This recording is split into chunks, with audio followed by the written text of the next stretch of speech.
Good morning, students. Welcome back to my class. Today, we are going to read the third lesson of Hornbill. Discovering Tut. The saga continues. Saga होती है एक long story, कथा बोल सकते हो. लगातार चलती है कहानी. डिस्कवरिंग आपको पता ही है, खोज. टट ये एक राजा का नाम है. एक शक्तिशाली परिवार जिसने शताब्दियों तक मिस्र पे शासन किया, उसका आखिरी उत्तराधिकारी था. तो ये विशेष हो गया. दूसरा कारण ये था कि ये बहुत ही कम उम्र में, यानी कि 18 से कम उम्र में ही मर गया था. इसलिए हम इसकी स्टोरी पढ़ने वाले हैं. दूसरा, इस लेसन में हमें मिस्र के परंपराओं के बारे में, ट्रेडिशन के बारे में भी पता चलेगा. तो यहाँ बार बार इसमें आएगा लेसन में नेस्टेड कोफिन.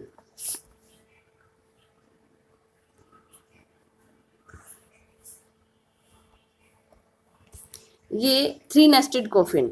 ये 3 नेस्टेड कोफिन हो गया, यानी कि एक, उसके अंदर दूसरा, फिर उसके अंदर दूसरा. इस तरह से 3 ताबूतों के अंदर इसको पैक करके फिर दफनाया गया था. ऊपर इसका इस तरह से चित्र बना हुआ है, सबसे आखिर वाले ताबूत के ऊपर इसका. तो इस तरह से चित्र बना हुआ है. ये बार बार आएगा, तो मैंने टिक दिखाकर आपको बता दिया, यानी कि आपको फिर मैं पढ़ाऊँ तो आपको समझ में आ जाए 3 नेस्टेड कोफिन क्या होता है, यानी कि एक के अंदर एक ताबूत.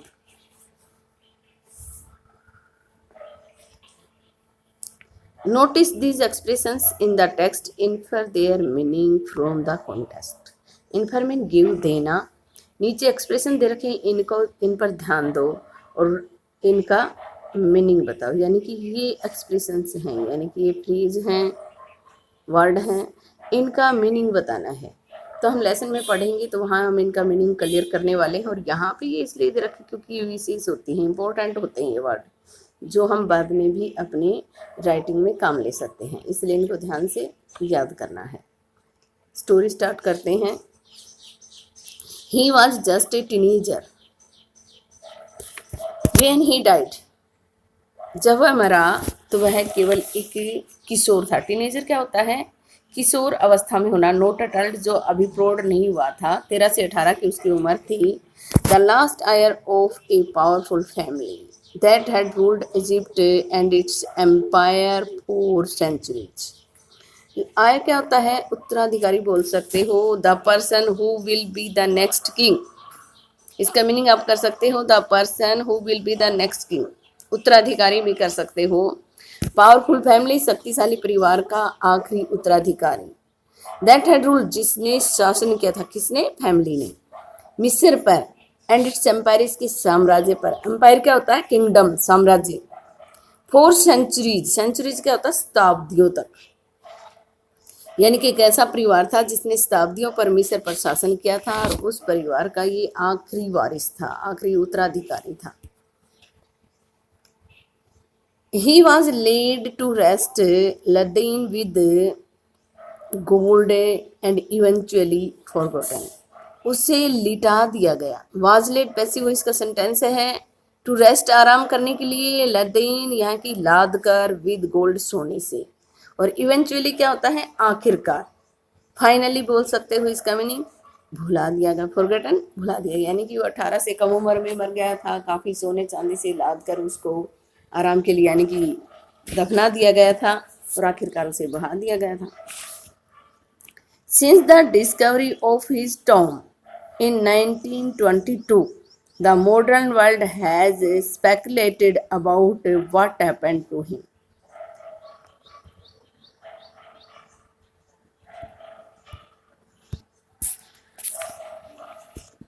टॉम्ब होता है मकबरा. A large grave built of stone above or below the ground. एक बड़ी कबर. टॉम्ब का मीनिंग कर सकते हो आप. ए लार्ज ग्रेव, एक बड़ी सी कबर. बिल्ट ऑफ स्टोन, पत्थर की बनी हुई. अबो और बिलो द ग्राउंड, या तो जमीन के ऊपर या फिर जमीन से नीचे.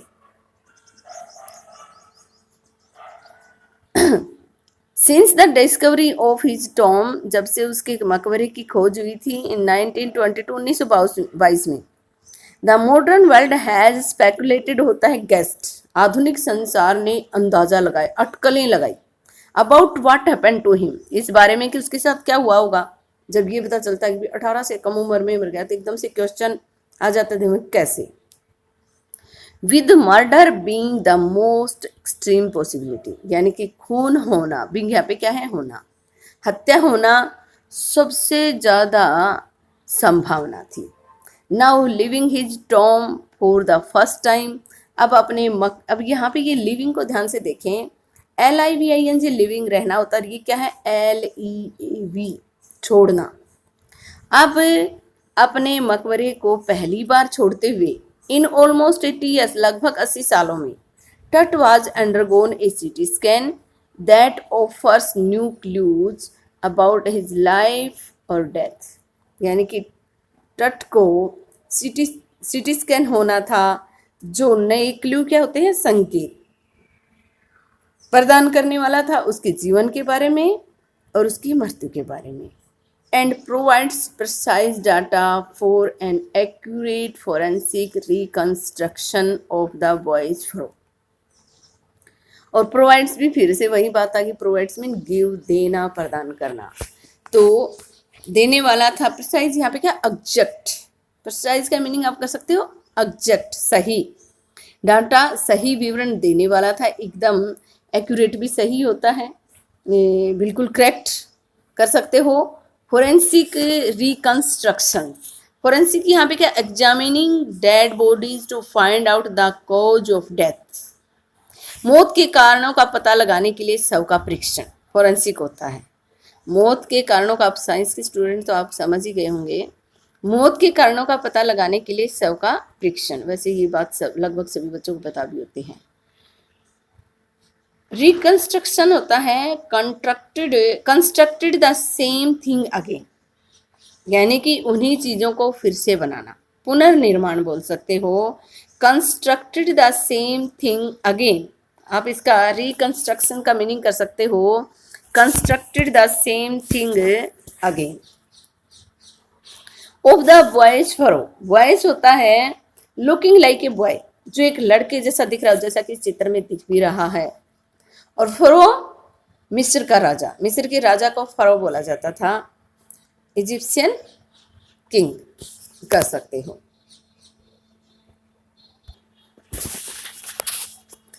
उस लड़के राजा का CT स्कैन होना था, तो क्या होता है जब उसको CT स्कैन के लिए उसकी कब्र से बाहर निकाला जाता है तब क्या होता है, उस वक्त जो स्थिति बनी हुई थी अब उसके बारे में बताया गया है। An angry wind stirred up ghostly dust devils as King Tut was taken from his resting place in the ancient Egyptian cemetery known as the Valley of the Kings।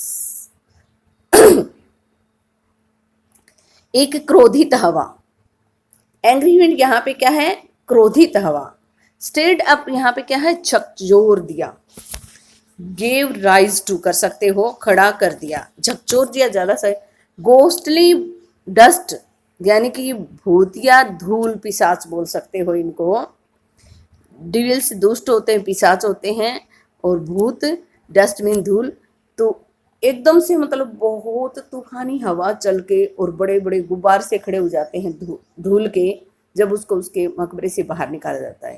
तो यहाँ पे क्या कहा गया है, क्रोधित हवा ने भूतिया धूल पिशाचों को झकझोर दिया, जैसे ही राजा को उसके आराम के स्थान से बाहर निकाला गया।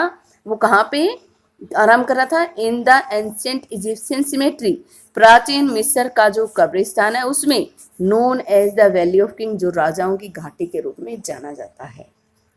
सिमेट्री कब्रिस्तान बोल सकते हो, the place where dead bodies are buried, जहां पे मर्त शरीरों को दफनाया जाता है।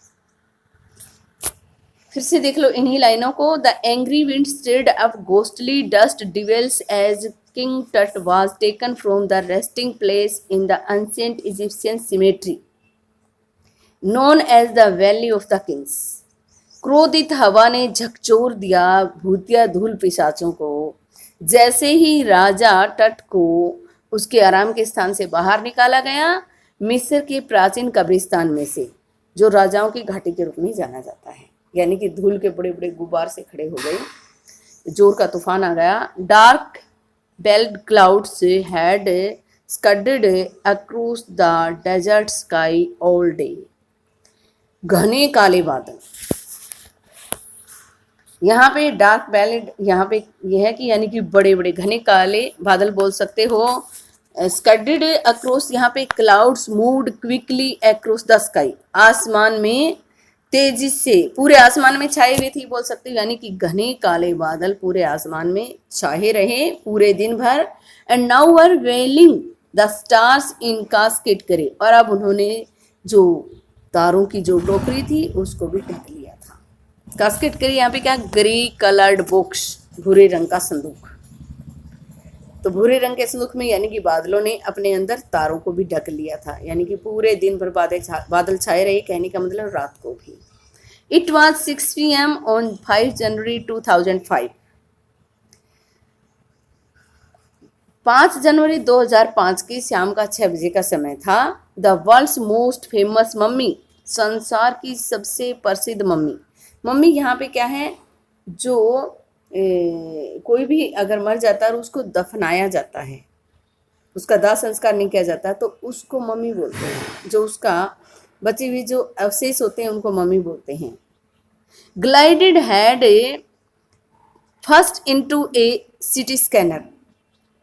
तो ग्लाइड क्या होता है, धीरे धीरे सरकना। मूड, जो प्रसिद्ध मम्मी थी उस पहले तो उसका सिर सिटी स्कैनर के अंदर धीरे धीरे आगे बढ़ा। ब्रोट हेयर टू प्रोब, जो यहाँ लाया गया था। प्रोब मीन क्या होता है, टटोलना। एग्जामिन, परीक्षण करना, जो यहाँ लाया गया था परीक्षण करने के लिए। तो प्रोब वैसे तो टटोलना ज़्यादा सही रहेगा। एग्जामिन, परीक्षण करने के लिए जो लाया गया था। The lingering medical mysteries of this little understood young ruler. Lingering क्या होता है, टिके रहना। Hanging for a long time, hanging for a long time, जो लंबे समय तक टिके हुए थे। मेडिकल मिस्ट्रीज, ऑफ दिस से संबंधित रहस्य। Of this little understood young ruler, ये जो छोटा सा समझदार युवा जो शासक था। Who died more than 3300 years ago, जो 3300 साल से भी कहीं ज़्यादा समय पहले जो मरा था। All afternoon, the usual line of tourists from around the world had descended into the cramped rock catacombs some 26 feet underground to pay their respects. पूरे दोपहर बाद, यूजुअल लाइन, सामान्य लाइन। टूरिस्ट कौन होते हैं, पर्यटक। पूरे संसार से, अराउंड द वर्ल्ड, पूरे संसार से। हैड डिसेंडेड, डिसेंडेड यहाँ पे क्या है, यहाँ पे केम सडनली। डिसेंडेड वैसे तो उतरना होता है, तो एकदम से, यानी कि वो नीचे था मकबरा, तो उसमें वो आ रहे थे। चट्टान को काट कर बनाया गया था, सॉरी। क्रैम्प्ड का मीनिंग कर सकते हो नैरो, तंग सा। यहाँ पे पूरी दोपहर बाद एक सामान्य लाइन पर्यटकों की पूरे संसार से आ रही थी। उस तंग से चट्टान को काटकर बनाए गए मकबरे में, जो लगभग 26 फीट अंडरग्राउंड जमीन के नीचे था, अपना सम्मान अदा करने के लिए। लोग क्यों आ रहे थे संसार से, पर्यटक क्यों आ रहे थे, अपना सम्मान अदा करने के लिए आ रहे थे। तो नीचे डिसेंडेड, उतरना होता है, तो नीचे लाइन, एक पूरी लाइन पर्यटकों की उतर रही थी उस मकबरे में, जो तंग सा मकबरा था, चट्टान को काट कर बनाया गया था और 26 फीट जमीन से नीचे था। They gazed at the murals on the walls of the burial chamber and peered at Tut's gilded face। अब यहाँ पे आपको थोड़ा सा डिफरेंस बताती हूँ मैं। यहाँ पे क्या है, GILDED, और यहाँ पे क्या था, GLIDED। तो ये तो था ग्लाइड मीन सरकना धीरे धीरे, और ये गिल्डेड, गिल्डेड होता है यानी कि किसी चीज की परत चढ़ा। कवर्ड भी, कवर्ड कर सकते हो, किसी चीज से ढक देना, किसी चीज के परत चढ़ा देना। तो दे गेज्ड क्या होगा, निहारना। लुक्ड इंटेंटली, ध्यान से देखना, घूर कर देखना। लुक्ड इंटेंटली, ध्यान से देखना। तो पूरे दोपहर बाद एक सामान्य लाइन, सॉरी, इसमें आ गई थी, दे गेज्ड, उन्होंने ध्यान से देखा। मोरल्स क्या होते हैं, भित्ति चित्र कह सकते हैं, दीवारों के ऊपर बनी गई जो पेंटिंग होती है, paintings done on the walls, paintings done on the walls, दीवारों पे की गई चित्रकारी। तो दीवारों पे जो चित्र बने हुए थे, जो बरियल चेम्बर्स क्या होता है, जिसमें उसको दफनाया गया था, वो कक्ष, उसकी दीवारों पे जो चित्र बने हुए थे उनको उन्होंने निहार कर देखा।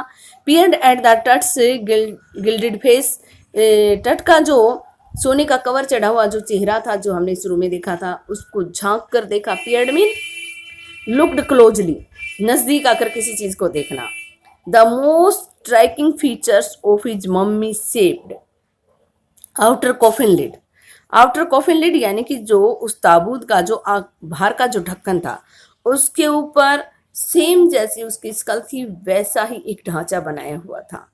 सम visitors read from guide books in a whisper, कुछ दीवारों के चित्र देख रहे थे, कुछ उसके चेहरे पर झांक कर देख रहे थे। तो उस ताबूत के ऊपर जो चेहरा बनाया गया था सेम उसी का बनाया हुआ था।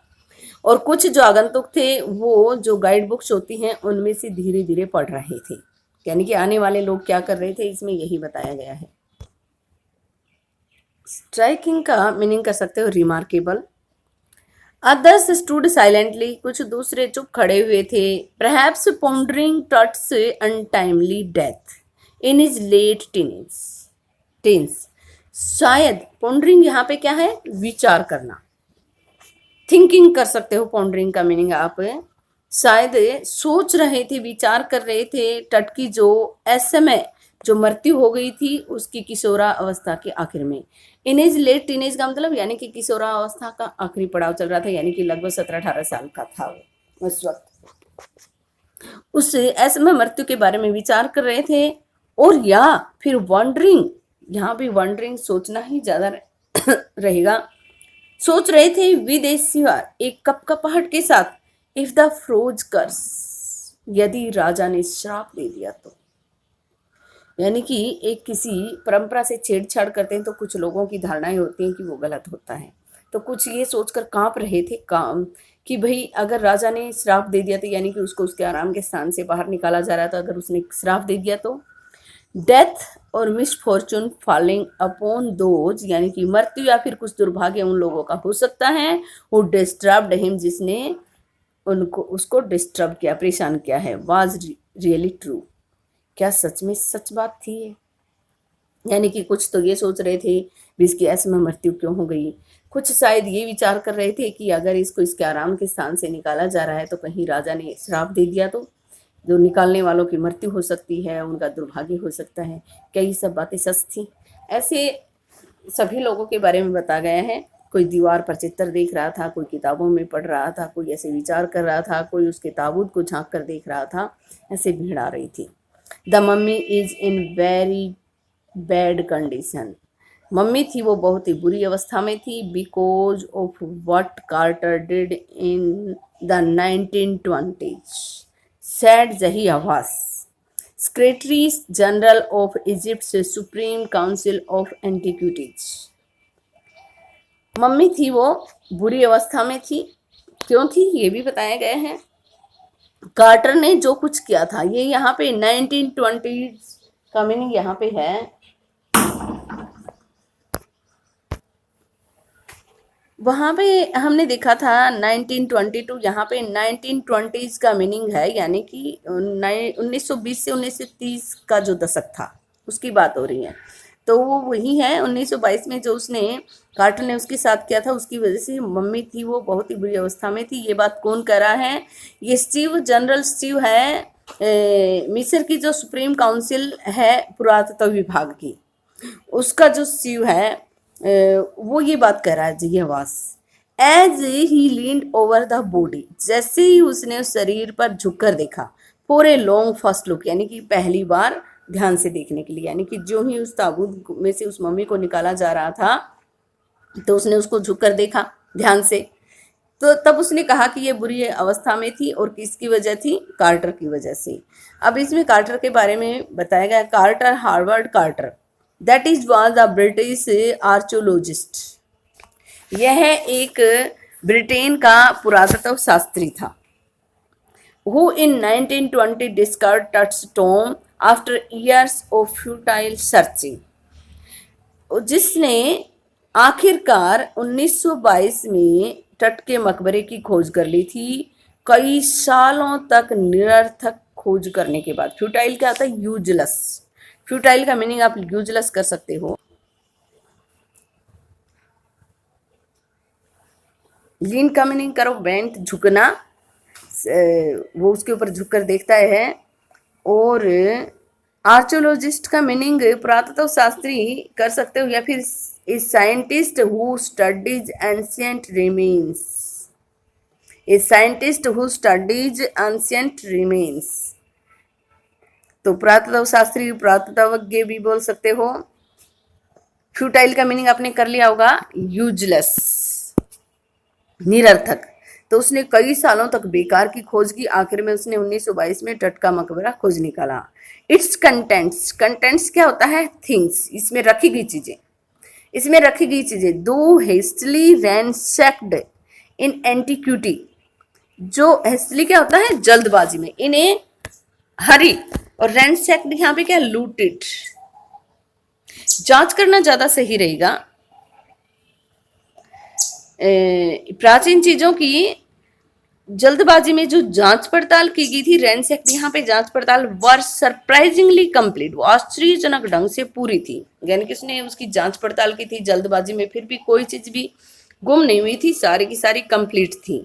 दे remain the richest royal collection ever found and have become part of the froze legend. वो रह गई थी। रिमेन मीन क्या होता है? रह जाना। सबसे धनी शाही संग्रह जो कभी पाया गया था, और राजाओं की जो पौराणिक कथाएं थी, लीजेंड क्या थी? पुरानी कथा, उनका हिस्सा बन गया था। सटनिंग आर्टिफैक्ट्स इन गोल्ड। सटनिंग का मीनिंग आप कर सकते हो वंडरफुल। आर्टिफैक्ट्स होते हैं things of art made from hands, यानी कि आश्चर्यजनक ढंग से, अचंबा, हाथ से बनाई गई जिस सोने की जो चीजें थी। देयर इटर्नल ब्रिलियंस, उनकी जो चमक थी। इटर्नल यहाँ पे कर सकते हो, अमर कर सकते हो, नेवर डाइंग, कभी न खत्म होने वाली जो चमक थी, कभी न खत्म होने वाली चमक। मींट टू गारंटी रिसरेक्शन, उसका मतलब था, रिसरेक्शन होता है पुनर्जन्म, रीबार्थ, जो पुनर्जन्म की गारंटी देती थी। उनकी जो हाथ से बनाई गई सोने की जो चीज थी, उनकी जो चमक थी कभी न मरने वाली, वो पुनर्जन्म की गारंटी देती थी। Caused A sensation at the time of discovery, जो खोज के समय पर एक सनसनी का कारण बन गई थी। And still get the most attention, और अभी भी सबसे ज्यादा ध्यान आकर्षित कर रही थी। यानी कि वो चीजें अब भी ध्यान आकर्षित कर रही थी, इतनी ज्यादा चमक थी सोने की बनी हुई जो चीजें थी उनमें। बट तट was also buried with every day things, किंतु तट को अकेली सोने की चीजों के साथ ही दफनाया नहीं गया था, उसको दफनाया गया था प्रत्येक दिन की जो चीजें होती हैं उसके साथ। He would want in the after life, जिसकी उसे जरूरत होगी जीवन के बाद भी। बोर्ड गेम्स, ए ब्रोंज रेजर, लिनन अंडरगारमेंट्स, यानी कि ब्रोंज का ये धातु का नाम है, कांस्य की धातु, उसका रेजर, बोर्ड गेम थे, सॉरी, और लिनन ये एक अच्छा कपड़ा होता है, उसके अंडरगारमेंट्स थे। Cases of food and wine, यानी कि शराब के बर्तन, भोजन करने के बर्तन, यानी कि रोजाना जरूरत की जो चीजें होती हैं उन सब के साथ उसको दफनाया गया था, खाली सोने की चीजों के साथ ही नहीं दफनाया गया था। After months of carefully recording the froze funerary treasure, महीनों तक बड़े ध्यान से राजा का जो दाह संस्कार से संबंधित जो खजाना था उसका रिकॉर्ड करने के बाद, Carter began investigating his 3 rested coffins. Carter ने शुरू कर दिया जांच करना। इन्वेस्टिगेट क्या होता है? किसी चीज की जांच करना। एग्जामिनिंग कर सकते हो इसका मीनिंग, वैसे आपको इसका मीनिंग पता भी है। उसका 3 नेस्टेड कॉफिन्स जो मैंने पहले बताया था, 3 ताबूत एक के अंदर एक, उसकी जांच करनी उसने शुरू कर दी। ओपनिंग द फर्स्ट, पहले को खोलते ही found a shroud adorned with the garlands of willow and olive oil. पहला ताबूत उसने खोला तो उसने पाया, श्रोड क्या होता है, कफन, अडोरन सजा हुआ, अडोरन का मीनिंग कर सकते हो डेकोरेटेड, जो सजाया गया था, with garlands of willow and olive oil, जो विलो और ओलिव लीव से जो सजाया गया था। Willow a tree that has soft wood, नरम लकड़ी का एक वृक्ष होता है, और ओलिव तो आपको पता ही है, जैतून, तो उसके पत्तों से इसको सजाया गया था। Wild salary, lotus petals, wild salary होती है एक अजमोद का फूल बोल सकते हो, और कमल की पंखुड़ियाँ, एंड ए कॉर्न फ्लावर्स, ये भी फूल हैं। Bliss purple flowers of a wild plant, एक जंगली पौधे के नीले बैंगनी फूल। कॉर्न फ्लावर्स एक जंगली पौधे के नीले बैंगनी फूल होते हैं। The faded evidence of a burial in March April, जो हल्के हल्के, फेडेड यहाँ पे क्या है, जो बिल्कुल स्पष्ट ना हो, नोट क्लियर, धुंधले धुंधले। एविडेंस क्या होते हैं, प्रूफ, सबूत। Burial in March and April, यानी कि जो हल्का हल्का सबूत दे रहा था कि इसे मार्च या अप्रैल में दफनाया गया होगा। जैसे कि हमारे भाई सरसों खिलती है तो उसके पीले फूल कौन से महीने में खिलते हैं, फरवरी में। आपको पता ही है, जनवरी लास्ट और फरवरी में, तो हमें पता चलता है कि जनवरी लास्ट अगर सरसों के फूल दिखाई दे तो हम सोचेंगे जनवरी लास्ट या फिर फरवरी का महीना है, इस तरह से। तो ये जो फूल थे ये इन महीनों में ही होते थे, तो जो हल्का हल्का एक सबूत दे रहे थे कि भी इसे मार्च या अप्रैल में दफनाया गया होगा। When he finally reached the mummy, दो ही रन इनटू टर्बल, जब वह आखिरकार मम्मी तक पहुंचा, यद्यपि उससे मुसीबत का सामना करना पड़ा। रन इनटू टर्बल यहाँ पे क्या है, मुसीबत का सामना करना।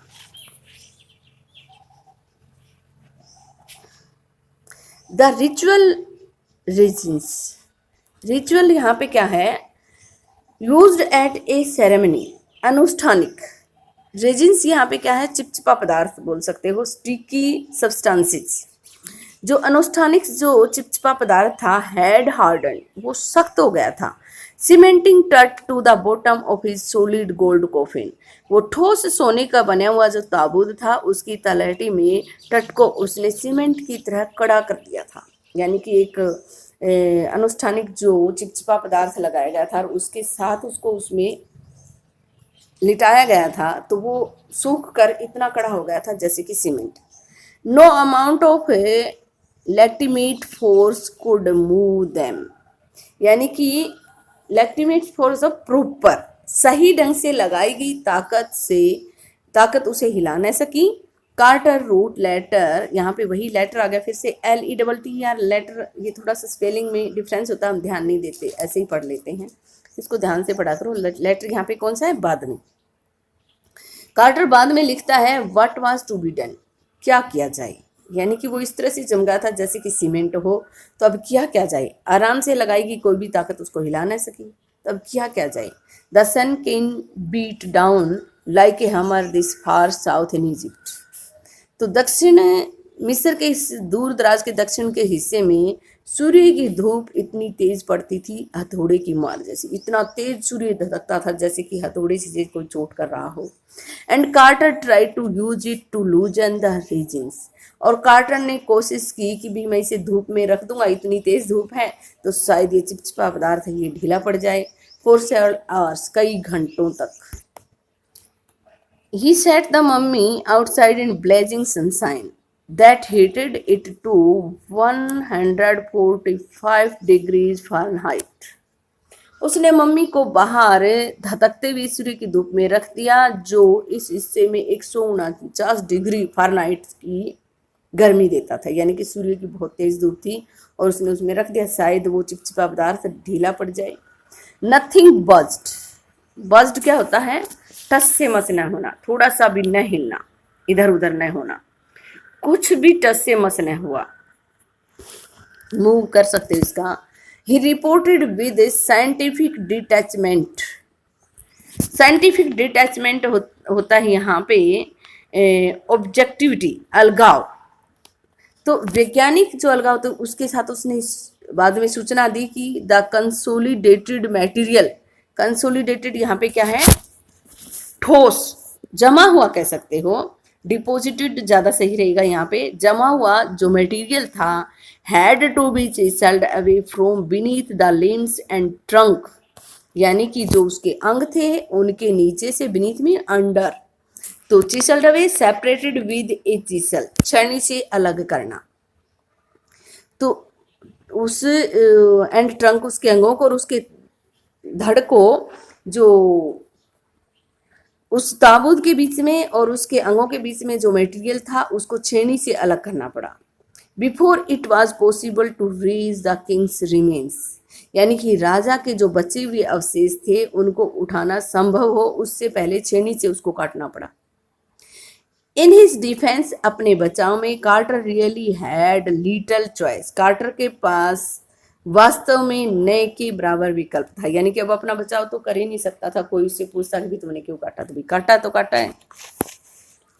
If he hadn't cut the mummy free, यदि उसने मम्मी को काट कर फ्री नहीं किया होता, thieves most certainly would have circumvented the gods and ripped it apart to remove the gold, तो चोरों ने अवश्य ही, निश्चित रूप से ही जो पहरेदार थे उनको धोखा दे दिया होता। अगर वो नहीं करता तो ये मीनिंग वहां पे ऊपर जो फ्रेज दे रखी थी उनमें भी दे रहा। सरकमवेंटेड का मीनिंग आप कर सकते हो चीटेड। तो चोरों ने जरूर धोखा, ये नया, यानी कि हम चीटेड तो रोज पढ़ते हैं, तो यहाँ ये आपके लिए एक नया वर्ड है, तो इसलिए वहां पे दे रखा है ये, तो इसको आप याद कर सकते हो। तो निश्चित रूप से ही चोर पहरेदारों को धोखा दे देते और जो इसमें जो सोना था वो सारा यहाँ से हटाकर ले जाते। रिप्ड क्या था, कट इट ओपन, काट कर या चीर कर इसे खोल लेते। अपार्ट क्या होता है, अलग कर देना, सेपरेटेड कर सकते हो। रिप्ड इट अपार्ट, काट कर इसे अलग कर लेते, इस सोने को हटा लेते। भाई अगर वो नहीं करता तो चोर कर देते ये काम। In Tut's time the royals were fabulously wealthy, Tut के समय में जो शाही घराने थे वो फैबुलसली, अस्टोंडिंग, आश्चर्यजनक ढंग से, फैबुलसली का मीनिंग आप कर सकते हो अस्टोंडिंग, आश्चर्यजनक ढंग से धनी थे, यानी कि उनके पास बहुत ज्यादा धन होता था। एंड दे थॉट, और वे सोचते थे और होप्ड या फिर उम्मीद करते थे, they could take their riches, वे अपने धन को ले जा सकते थे, विद देम, अपने साथ। उनकी ये भी सोचती थी वे अपने धन को अपने साथ ले जा सकते हैं। For his journey to the great beyond, king Tut was lavished with glittering goods, यानी कि उस यात्रा के लिए जो इस संसार से परे की है। राजा टट को भी बड़ी उदारता से चमकती हुई चीजों के साथ दफनाया गया था। लिविस्ड का मीनिंग कर सकते हैं शॉवर्ड विथ, यानी कि बौछार की गई थी, उदारता सही है यहाँ पे। प्रीसियस कलर्स, यानी कि जो सोने की चीजें, जो महंगी महंगी जो चीजें थी, कीमती चीजें थी, वो क्या थी अब ये बताया गया है। प्रीसियस कलर्स यानी कि कीमती कंठहार। इनलेड नेकलेस, ये भी एक गले का ही है। एंड ब्रेसलेट्स, यानी कि हाथ में पहने जाने वाला रिंग्स, अंगूठिया। एमुलेट्स, ताबीज होते हैं। ए सेरेमोनियल एप्रन्स, समारोह में पहने जाने वाले लबादे। सैंडल्स, काठी। सिद्स ऑफ हिज फिंगर्स, उसकी उंगलियों के लिए कवच। सिद्स क्या होते हैं, कवच। ये सारी चीजें ये सोने की बनी हुई थी सब की सब।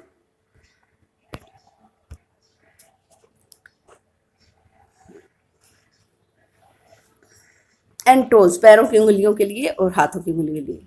And the now iconic inner coffin and mask, और अब आइकॉनिक होता है लाइक एन आइकॉन, एक प्रतिमा जैसा। अंदर के कोफिन का जो मास्क था वो, यानी कि उसके ऊपर एक मुखौटा बोल सकते हो, एक कवरिंग फॉर द फेस, चेहरे को ढकने के लिए एक मुखौटा। ऑल ऑफ प्योर गोल्ड, सब की सब चीजें शुद्ध सोने की बनी थी, यानी कि उसका जो मुखौटा था वो भी, और जो कवच वगैरह थे, काठी थी, समारोह में पहने जाने वाले लबादे थे, ताबीज थे, अंगूठियां थी, हाथ में पहने जाने वाले ब्रेसलेट्स थे, हार थे, ये सब शुद्ध सोने के बने हुए थे। टू सेपरेट टट फ्रॉम हिज अडोर्नामेंट्स, यानी कि अडोर्नमेंट्स होते हैं सजावटी सामान। इस सजावटी सामान से टूट को अलग करने के लिए Carter's men removed the mummy's head. Carter के आदमियों ने मम्मी का जो सिर था उसको अलग कर दिया। And severed nearly every major joint, और लगभग प्रत्येक मुख्य जोड़ को, सेवर्ड यहाँ पे क्या है, सेपरेटेड। सेवर्ड का मीनिंग क्या कर सकते हो, सेवर्ड का सेपरेटेड, अलग कर दिया। प्रत्येक जो मुख्य ज्वाइंट थे लगभग उन सबको अलग कर दिया। वंस दे हैड फिनिश्ड, एक बार उन्होंने इसको समाप्त कर लिया, दे reassembled the remains on a layer of sand in a wooden box with padding that concealed the damage। एक बार उन्होंने जब इनको अलग कर दिया, जब उन्होंने इस काम को कंप्लीट कर लिया, सारे गहने वगैरह उसके शरीर से उतार दिए, तो उन्होंने रीअसेंबल्ड यानी कि फिर से इकट्ठा किया सभी चीजों को। किस पे इकट्ठा किया, रिमेन्स यानी कि बचे हुए उन्हें, लेयर ऑफ सैंड, रेत के एक परत पर, इन ए वुडन बॉक्स, एक लकड़ी के डब्बे में, विद पैडिंग दैट, जिसमें मतलब पैडिंग की गई थी, यानी कि पुटिंग ए पैड्स, यानी कि पैड लगाना, दैट कैंसिल द डैमेज, जो नुकसान हुआ था उसको छुपा सके। जैसे कि मतलब मेजर ज्वाइंट काटे तो वहाँ पे थोड़ा वो टेढ़ा मेढ़ा कट गया, थोड़ा ज़्यादा कट गया, तो वहाँ पे पैड लगा के उसको कवर कर दिया गया, यानी कि वो सही ढंग से फिट हो जाए। The bed where Tut now rest, यानी कि ऐसा बेडिंग लगाकर ऐसा बिस्तर बना दिया जहाँ पे टटा बना आराम कर रहा था। Archaeology has change substantially in the intervening decades. Archaeology पुरातत्व जो विभाग है उसमें काफ़ी बदलाव आ गया है। इंटरवेनिंग डिकेड्स, बीच के दशकों में।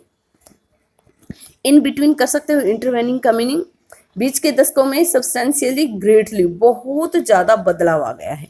बीच के दशकों में आर्कियोलॉजी में बहुत ज़्यादा बदलाव आ गया है। क्या बदलाव आ गया है अभी ये बताएंगे। Focusing less on treasure and more on the fascinating details of life. जीवन की जो आकर्षित करने वाली जो बातें होती हैं उन पर अब ज़्यादा ध्यान चला गया है खजाने की बजाय।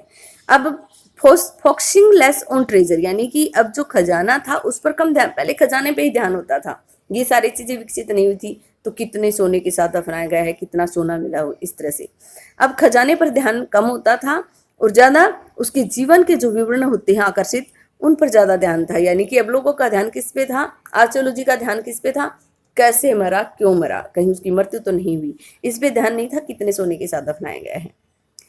And intriguing mysteries of death, और मृत्यु की जो पेचीदा जो रहस्य होते हैं उन पे ज़्यादा ध्यान रहता है। इंट्रीगिंग क्या होते हैं, पेचीदा, बहुत ही ज़्यादा उलझाने वाले बोल सकते हो, जो रहस्य होते हैं उन पे ज़्यादा, मिस्ट्रियस बोल सकते हो इसका, रहस्यमयी जो रहस्य होते हैं उन पर ज़्यादा ध्यान था।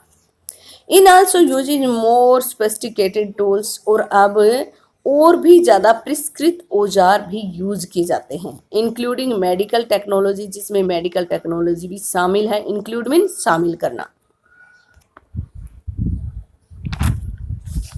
सोफिस्टिकेटेड का मीनिंग कर सकते हो आप, परिष्कृत भी कर सकते हो, और मोस्ट कॉम्प्लेक्स एंड मॉडर्न भी कर सकते हो।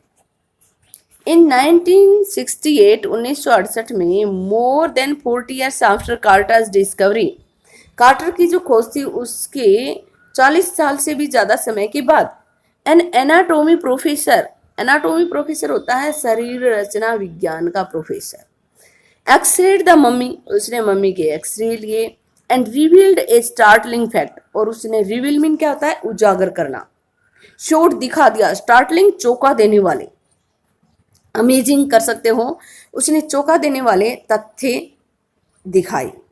बीनीथ द रेसिन, यानी कि जो चिपचिपा पदार्थ था उसके नीचे, अंडर, बीनीथ का मीनिंग हमने पहले भी पढ़ा है, दैट केक्स हिज चेस्ट, जिसने उसकी छाती को बिल्कुल कड़ा कर दिया था, हिज ब्रिस्ट बोन, उसकी छाती की हड्डी, एंड फ्रंट रिब्स, और सामने की पसलियां आर मिसिंग, गायब थी। उसके एक्सरे में यह आया कि सामने की पसलियां और छाती की हड्डी गायब थी, ये उसके एक्सरे में आया। Today diagnostic imaging can be done, निदान, डायग्नोस्टिक यहाँ पे क्या है, निदानात्मक, जो तस्वीरें ली जा सकती थी with computed tomography. Computed tomography यानी कि CT scan, technique of body examination through x-rays. Computed tomography का मीनिंग, कंप्यूटेड का मतलब कर सकते हो कंप्यूटराइज्ड, और टोमोग्राफी का मीनिंग आप कर सकते हो technique of body examination through x-rays, x-ray द्वारा की गई शरीर के अंदर की जांच। और या फिर सीटी स्कैन बोल सकते हो, ये इसकी ये कंप्यूटर टोमोग्राफी की ही एब्रीविएशन है। By which hundreds of x-rays in cross section are put together like slices of bread to create a 3 dimensional virtual body. यानी कि सीटी स्कैन से क्या होता है ये बताया गया है इसमें। यानी कि सीटी स्कैन से सैकड़ों एक्सरे की किरणें क्रॉस सेक्शन में यानी कि आर पार अंदर जाती हैं और इस तरह से एक इमेज 3 आयामी एक पूरे शरीर की एक तस्वीर बनाती हैं। यानी कि क्रॉस सेक्शन में जैसे कि रोटी की स्लाइस, यानी कि बिल्कुल पतली पतली शरीर की स्लाइस में से वो किरणें जाती हैं और प्रत्येक हिस्से की एक चित्र बनाकर ले आती हैं। What more would a CT scan reveal of TUT than the X-ray? यानी कि पहले एक्सरे से तो ये साबित हुआ था कि भी उसकी सामने की पसलियां गायब हैं, छाती की हड्डी गायब है, लेकिन ये करा भी एक्सरे से ज्यादा सीटी स्कैन में और क्या उजागर हुआ होगा। एंड कुड इट आंसर, यानी कि बोले सीटी स्कैन में और क्या उजागर हो सकता है एक्सरे से ज्यादा, तो क्या it answer two of biggest question, क्या इस सबसे बड़े जो 2 पर्सन हैं उनका उत्तर मिल पाएगा। स्टिल लिंगरिंग अबाउट हिम, जो उसके बारे में अभी भी टिके हुए हैं। लिंगरिंग का मीनिंग हमने पहले भी किया था, लंबे समय तक कोई चीज जो टिकी रह जाती है। हाउ डिड ही डाई, वो कैसे मरा। And how old was he at the time of his death, और वो अपनी मृत्यु के समय पर कितना बड़ा था। ये 2 क्वेश्चन शुरू से ही हैं, तो बोले क्या सीटी स्कैन से इन 2 क्वेश्चन का आंसर मिल पाएगा। तो ये सब बातें चल रही हैं सीटी स्कैन। और the King Tut's demise was a big event. Demise यहाँ पे क्या, डेथ, मृत्यु। राजा टट की जो मृत्यु थी वो एक बहुत ही बड़ी घटना थी। इवन बाय रॉयल स्टैंडर्ड्स, शाही स्तर पर तो थी he was the last of his families line, वह अपने परिवार का आखिरी वारिस था। And his funeral was the death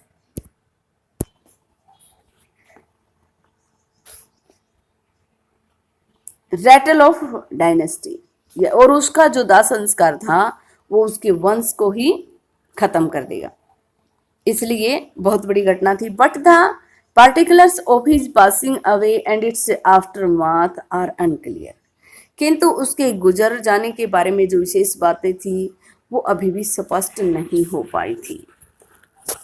aftermath का मीनिंग आप कर सकते हो आफ्टर डाइंग, उसके मरने की बाद की बातें, और वो कैसे मरा, ये बातें अभी भी स्पष्ट नहीं हो पाई थी। आज हम इतना ही करेंगे। अब इसके वंश के बारे में बताया गया है आगे के ही लेसन में, वो हम अगले पार्ट में पढ़ने वाले हैं। मैं उम्मीद करती हूँ आपको लेसन समझ आया होगा। See you again. Please subscribe the channel.